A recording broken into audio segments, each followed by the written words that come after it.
Civilization allows you to cultivate nations to become a superpower, spreading your empire throughout history using brutal militaristic strength or diplomacy. Throughout the game, the extensive history of many nations are proudly etched into the virtual world. Wonders are a unique building in Civilization that players can construct to provide powerful bonuses. And not only are these wonders based on famous real-world buildings, embedded into their implementation are a lot of fascinating historical elements that are subtly conveyed to us. For example, one of the most well-known wonders, the pyramids, which can be built in the ancient era in Civ 6, is inspired by the pyramids of Giza, one of the 7 ancient wonders of the world. Civilization's pyramid can only be built on desert and floodplain tiles, and this echoes the pyramids that can be found throughout Egypt.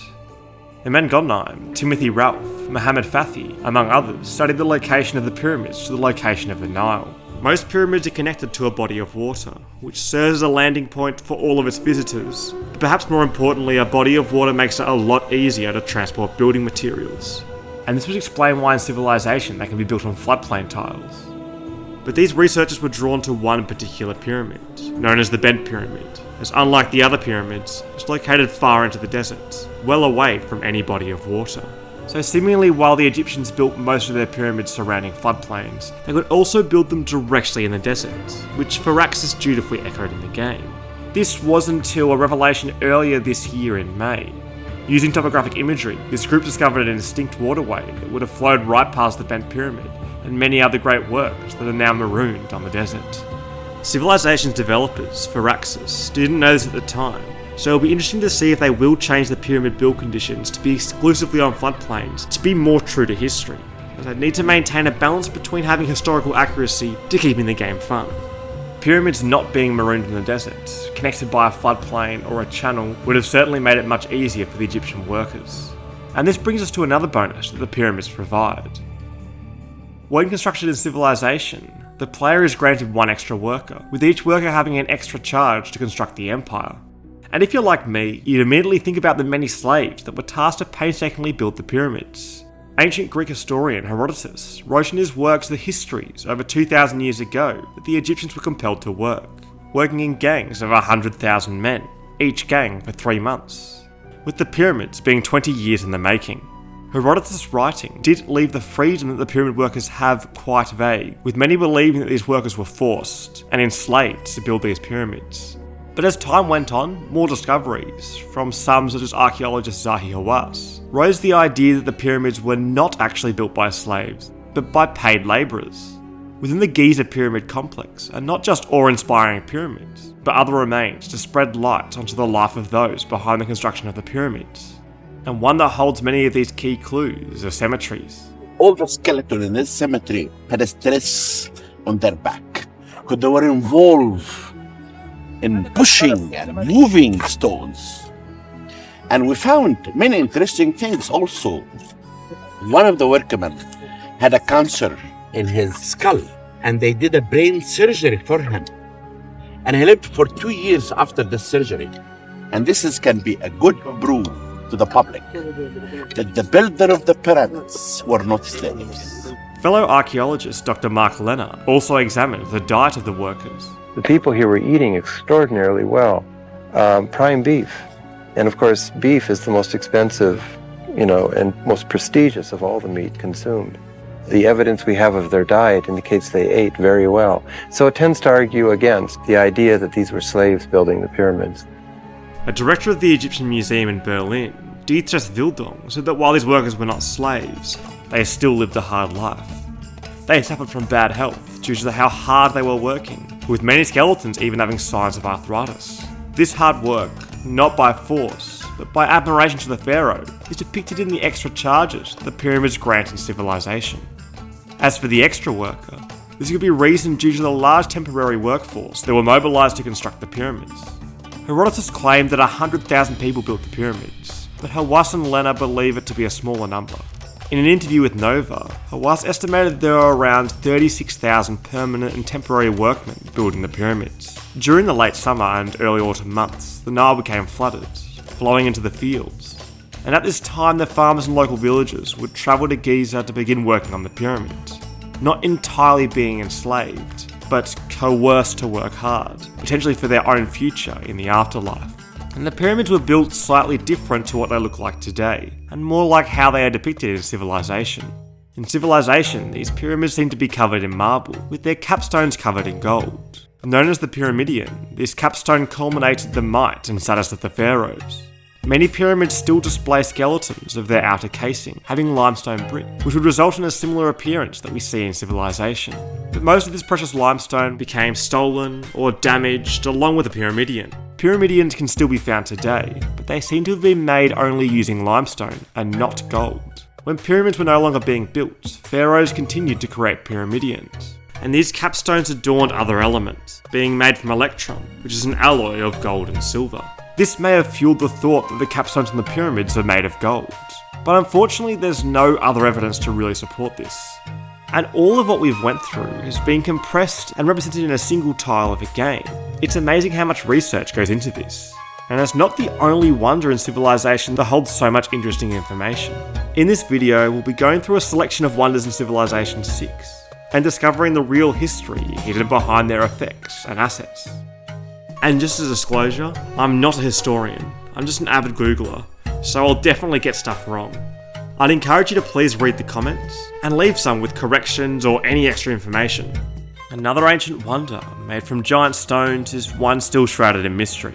Stonehenge, a circular arrangement of stones, is estimated to have been constructed from 3000 to 1520 BC. The first recorded examination of Stonehenge by architect Inigo Jones in the 1620s suggests that Stonehenge was built by the Romans. Pan is the god of shepherds. Could the Stonehenge be erected to gratify them? Consequently, by the Romans to dedicate to their god Pan, no place in the whole island is more abounding with sheep than the circumjacent plains. But come the late 19th century, John Aubrey concluded that these stones were most likely built by native inhabitants, as opposed to the Romans.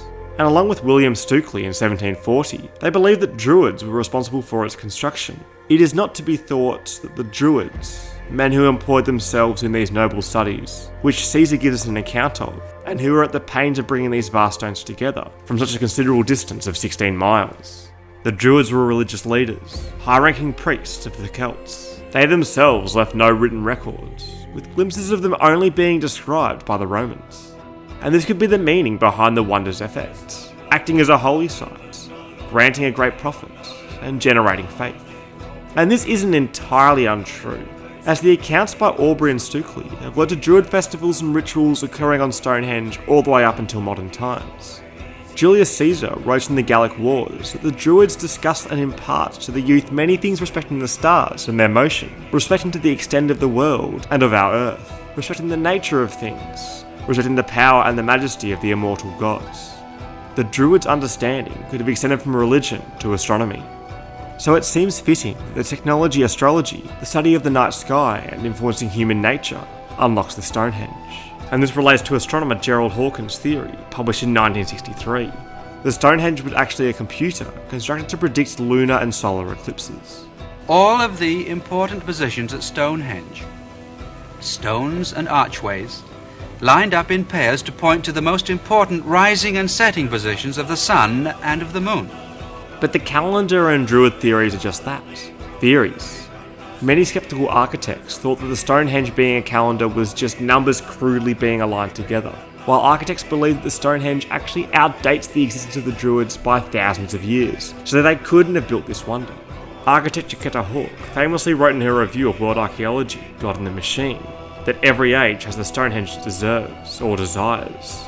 The definite truth of what the Stonehenge was still remains hidden behind time. Another wonder crumbling away in history is Colossus, the wonder unlocked by shipbuilding. The Colossus of Rhodes was a beautiful statue of brass and iron, with the cost of its construction being made by the melting down of many large siege weapons. Historian Diodorus Siculus details in his 20th book of Bibliotheca Historica how powerful Macedonian Demetrius massed a powerful army. Demetrius was one of the successors of Alexander the Great's empire, with all of them squabbling over pieces of his empire after his death in 323 BC. During this time, the city of Rhodes wanted to remain neutral, sending envoys to many prominent leaders. Rhodes was a large trading hub, and taking sides would have disrupted their trade and economic strength. Demetrius, however, wanted Rhodes to abandon their neutrality and look to attack the island city of Rhodes. He built a siege tower, which was recorded to be over 45 metres in height, making it the largest sea tower by far. The sheer mass of siege awestruck the Rhodians, but they, due to their walls, were steadfast, managing to survive a whole year of being besieged. Pliny the Elder wrote in Natural History, Book 34, how after the siege of Rhodes, Demetrius abandoned his engines of warfare, with the Rhodians selling it to construct a colossal statue of the sun, Helios. It took 12 years to create, and stood no less than 70 cubits in height. But the statue only remained standing for 56 years, toppled down by an earthquake. But it still remained a wonder.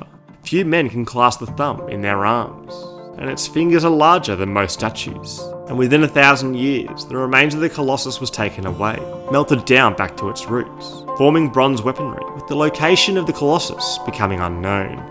The gold and trade boost given by the Colossus in civilization is a nod towards the trading prowess of Rhodes, with the great Admiral Point per turn displaying their cunningness in the water. Demetrius' original assault on the harbour had been unsuccessful due to the courage of the Rhodian sailors, with many sacrificing their own lives in order to destroy more of Demetrius' siege weapons. It's depicted as a giant bronze statue, holding a spear and a bowl of fire, marooned on the civilization's coast tile. It is often thought that the Colossus was built in the harbour, with its legs straddling each side of the coast, and boats pass underneath.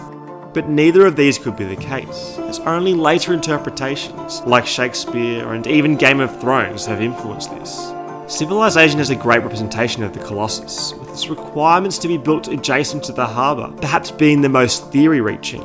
Potentially it's just displaying that it's built on the island of Rhodes. It's definitely most likely that it was built on land somewhere, with its collapse indicating that it must have been toppled on top of ground. In civilization it's depicted wielding a spear and holding a bowl of fire. But not too much is known what the Colossus would have looked like, with some coins and temples retaining depictions of just what Helios would have looked like. And it could be that the Colossus of Rhodes' association with a torch or a bowl of fire might just be a misinterpretation.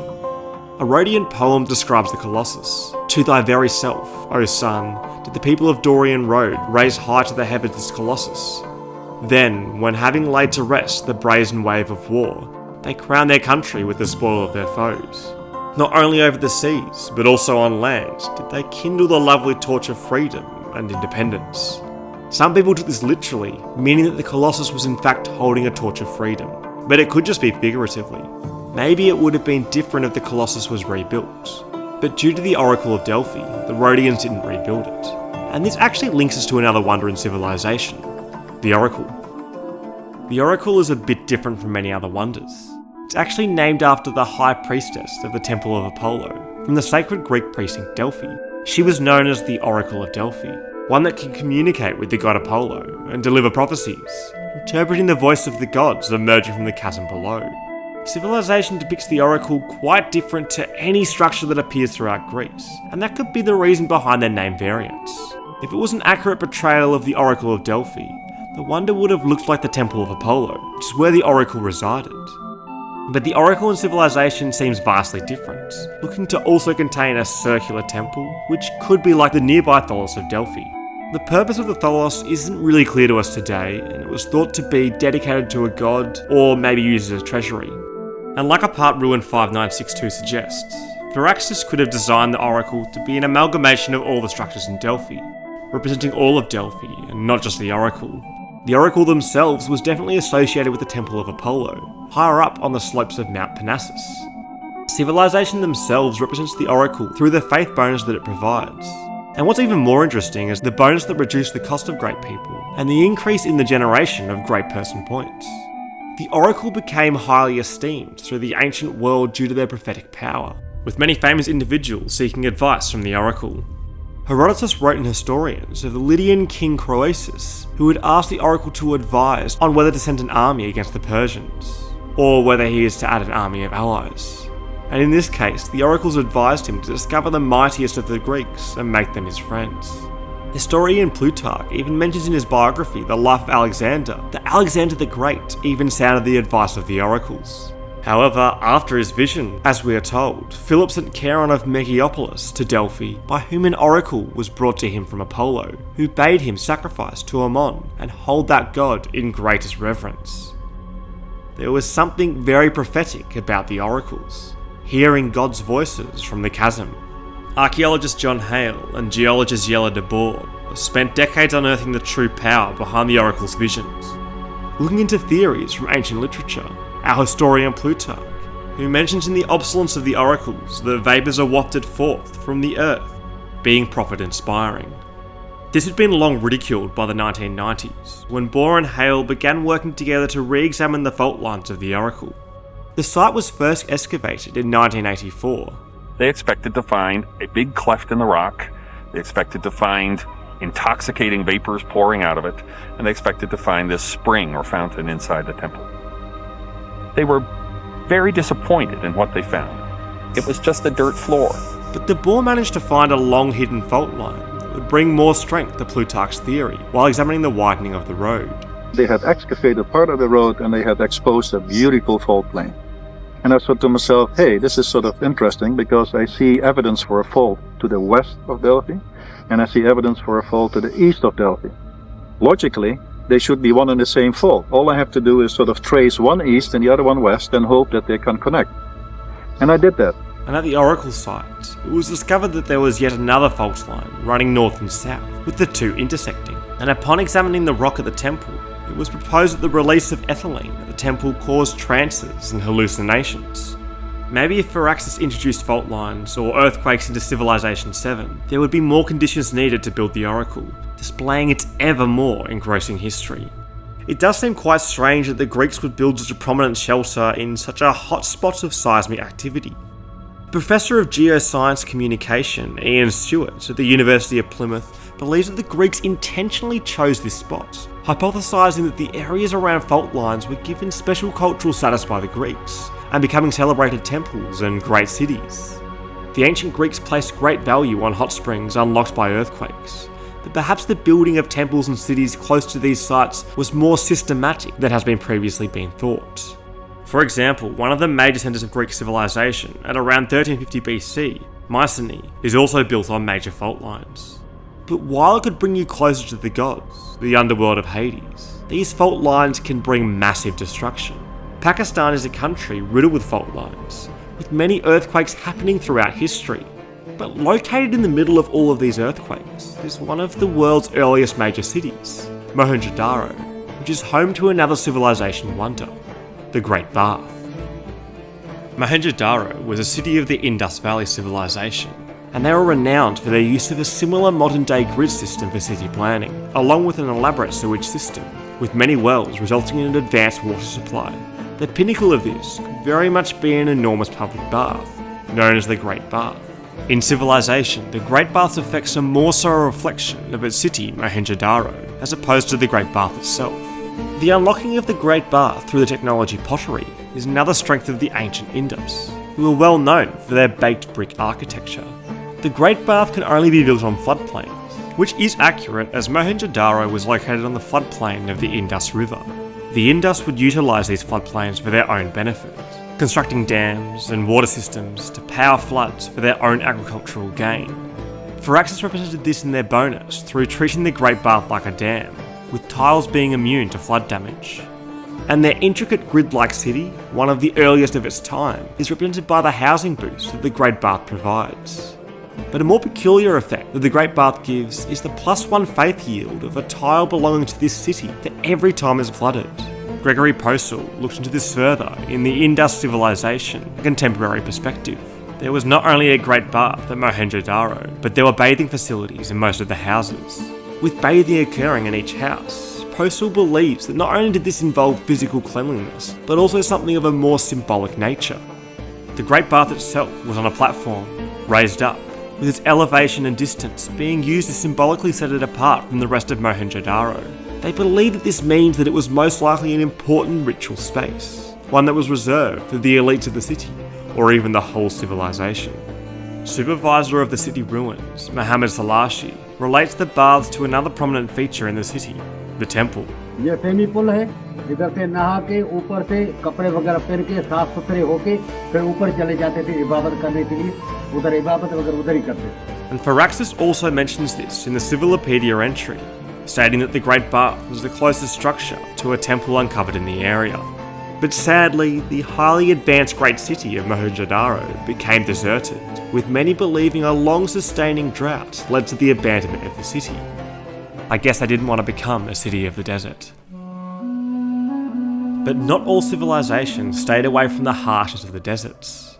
Greek geographer Strabo wrote about a kingdom in the last century BC or early 1st century. This kingdom was the Nabateans, who dwelled in a rock, surrounded by a desert, and located in modern-day Jordan. Their city centre was Petra, a city which is fortified all round by rock. Upon researching mathematics and civilization, the classical wonder Petra is unlocked. Petra is a brilliant display of man's art history in turning barren rock into majestic wonder. The Nabateans spent many resources to landscape this desert rock into a fortified city. They got their riches from acting as guides, leaving the exotic Arab spices to the wealthy Greeks and Romans. Originally nomads, the Nabateans built outposts around the desert to defend trade caravans, providing them with water and little-known spring sources, while they travelled across the harsh and barren environment. Northwest of Petra is one such station, Bir Micour, which Associate Professor of History and Classics at the George Washington University, Andrew Smith, studied. There was definitely a Nabatean presence here, most likely related to the trade that came out of Petra. The Nabateans were most likely processing some of the raw frankincense. And they would have bottled and then packed them tightly so that they weren't going to break, and probably loaded them on camels or even donkeys. Even in an environment as remote as this, the Nabateans were able to line their pockets, remaining etched into the desert rocks. And this represents the effect that Petra gives in civilization, with 2 gold and 1 production being produced from all desert tiles. But Petra also gives 2 food for each desert tile as well. Outside in the deserts, water is a scarce resource, but Strabo mentions that the inside parts of Petra had springs in abundance, both for domestic purposes and for watering gardens. Although if we examine Petra today, there doesn't seem to be any such water source. The closest source of water is the Iron Musa, Moses Spring, which still flows to this day. But even if we just measure to the edge of Petra, Iron Musa is just under 5 kilometers to the east. Research associate at the University of Chicago and writer of water engineering in the ancient world, Charles Otloff, studied the connection between Iron Musa and Petra, and most notably, a channel that ran along the canyon pathway that connects the two. If you look inside of the channel, you can see the actual imprints of ceramic sections that are roughly about 1/3 of a meter long. A guide at Petra, Mohammed Salim, details more of the irrigation work done by the Nabateans. There were also various canals. The water channels are always featured in the facades. The Nabateans had expertise in various domains, but especially in the domain of hydraulics. They tried to capture every drop of water possible. That's why we see so many cisterns and canals. We have already discovered 280 cisterns here in Petra. And this water was used to help feed an estimated 20,000 inhabitants of Petra. Archaeologists Christian Cloak and Cecilia Feldman suggested that these cisterns of stored water were used to water what they discovered as terrace farming, with wheats, grapes, and even olives being farmed on terraces around Petra. But water wasn't always a blessing for the Nabateans. Petra was prone to flash flooding, with water flowing through the ravine out towards the iconic building known as the Treasury. Archaeologist Willie Bellwald researched how the Nabateans would have mitigated the floods throughout the lifespan of their kingdom. When they decided to carve this facade into the cliff, they had to do something against flash floods in wintertime. And it looks like they did so with the elaborate labyrinth of ancient dams. All these dams had to be anchored into the cliffs on both sides that they could easily withstand the pressure of the retained water. And note that mathematics, which unlocks the Petra, is a requirement for buttress, which also enables the construction of dams. And all of this dam production was to bring prosperity to the deserts, along with protecting their facades, most notably the Treasury. And this Treasury is the most famous facade, the one that Firaxis modelled Petra against, with its mixture of Greek and Roman culture, as well as some aspects that are unique to the Nabateans, which Professor Tom Paradise details. There's a pediment on the top that is split in the middle, capped by a cone, a capital, and an urn at the top. This isn't Greek, this isn't Roman. Another wonder influenced by Greeks and Romans, but not always positively, is civilization's Great Library, inspired by the Great Library of Alexandria. The letter of Aristeas to Firaxis is the first record of the Great Library, stating that there were more than 200,000 books already in the library. Thought to be built in the 3rd century BC, the library would grow to holding up to 700,000 scrolls. Physician and philosopher Galen mentioned in the 2nd century AD that some people say that the king of Egypt, Ptolemaeus, brought them from Pamphylia. Such was the ambition for the books. He ordered that they should be copied into new papyri, and the written books be given to their owners, if there were books on the ships which arrived into the harbour. Historian Peter Fraser dedicated his studies to the history of ancient Greece. In his book Ptolemaic Alexandria, he proposed that the Great Library was actually not a standalone structure, but a part of the Museum of Alexandria. This was a place of gathering for scholars and intellects, being used for its scientific and literary scholarship. It was more like a university than a museum. Strabo writes about this museum in geography, containing a public walk, an extradar, which in this context would have been a place for philosophical conversation. It had seats and a large house, in which is the common mess hole of the men of learning who share the museum. Peter Fraser notes that Strabo here mentions the Museum of Alexandria, but at no point mentions the library, which is quite strange given the significance the library would have had. It's not entirely sure what happened with the library, with many rumours that different armies, such as the Romans, led by Julius Caesar, burnt the library down, losing countless information. But it's now thought that the library was in decline, with blazes only partially damaging the library. By the time Strabo visited and wrote about the museum, it could very well have been destroyed by a war. Peter Fraser states that Suda, a 10th century Byzantine encyclopedia, refers to the librarian of the Great Library of Alexandria, but the specific wording in Ptolemaic documentary just means keeper of archives. He furthers that this doesn't necessarily mean that there was a reading room or other library parts, but could just be a room to store scrolls. If there was a standalone structure for the Great Library, then it was thought that it would have been made quite modestly, with the admiration just being for its texts. In civilization, the Great Library can only be built when adjacent to a campus with a library, and this could represent the Great Library adjoining the Museum of Alexandria, being a campus of sorts. The great scientists and great writing bonuses could relate to the gathering of scholars at this place. But what makes this wonder awful to build in civilization is that while you receive boosts for all ancient and classical era technologies, you practically have to research them all before building this wonder. While it sounds and looks grand, in reality it's not really worth building. And although this could be Firaxis not getting the game mechanics right, it could also have a sliver of history involved with it. Remember the letter of Aristeas that we first mentioned with this great library? Many now believe this to be an unreliable source of history, being an exaggerated or even fake account of events to persuade readers on the importance of the Hebrew scriptures. Pre-modernists details about the boring reality of the Library of Alexandria, surmises how the accounts and tellings of the Library of Alexandria was a painting of grandeur and prestige, but in reality, it paled to its reputation and just declined in history, with its myths on its importance being exaggerated. There are many other libraries in the Greek Empire, such as its rival, the Library of Pergamum, which lasted much longer, but yet again had a decline, being dismissed as no longer significant. There's another wondrous wonder that's located in this same city of Alexandria, across the Great Harbour, a shining beacon for travellers and Alexandrians alike. The Lighthouse of Alexandria, called the Great Lighthouse in Civilization, was a beautiful monument, towering above the Mediterranean. Diodorus Siculus wrote about the issues of the Mediterranean. The voyage along the coast of this sea is exceedingly long, and any landing is especially difficult. For from Paratonion in Libya to as far as Iope in Syria, a voyage along the coast of some 5,000 stays, there is not to be found a safe harbour except Pharos. And apart from these considerations, a sandbank extends along practically the whole length of Egypt, not discernible to any who approach it without previous experience of those waters. Consequently, those who think that they have escaped the peril of the sea, and in their ignorance turn with gladness towards the shore, suffer unexpected shipwreck when their vessels suddenly run aground. And now and then, mariners who cannot see land in time because the country lies so low are cast ashore before they realise it, some of them on marshy and swampy places, and others on a desert region. The Mediterranean was a treacherous place for many ships. Alexander the Great had designed Alexandria, and when he died, Ptolemy became the successor of the Egyptian throne. It is said he built the Great Lighthouse on the island Pharos, as Strabo remarks. Likewise, the extremity of the aisle is a rock, which is washed all around by the sea, and it has upon it a tower that is admirably constructed of white marble, with many stories, and bears the same name as the island. So, like the Lighthouse of Alexandria, the Great Lighthouse is built on an island, along the coast and next to a harbour district.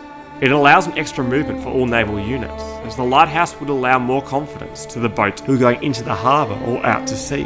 As Strabo continues, those who were sailing from the open sea thither needed some lofty and conspicuous sign to enable them to direct their course aright to the entrance of the harbour. The building of this lighthouse would have encouraged trade, as well as a marvellous tourist attraction, boosting Alexandria's economy.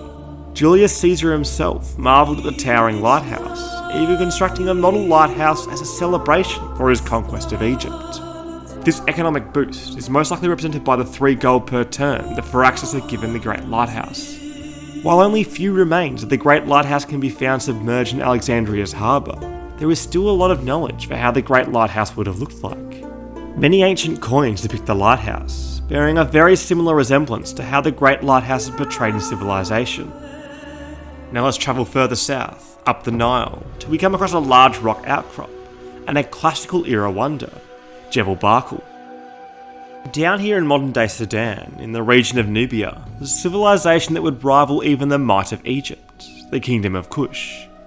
Archaeologist Jeff Embling has spent decades excavating Sudan, garnering a deep understanding of the Kush.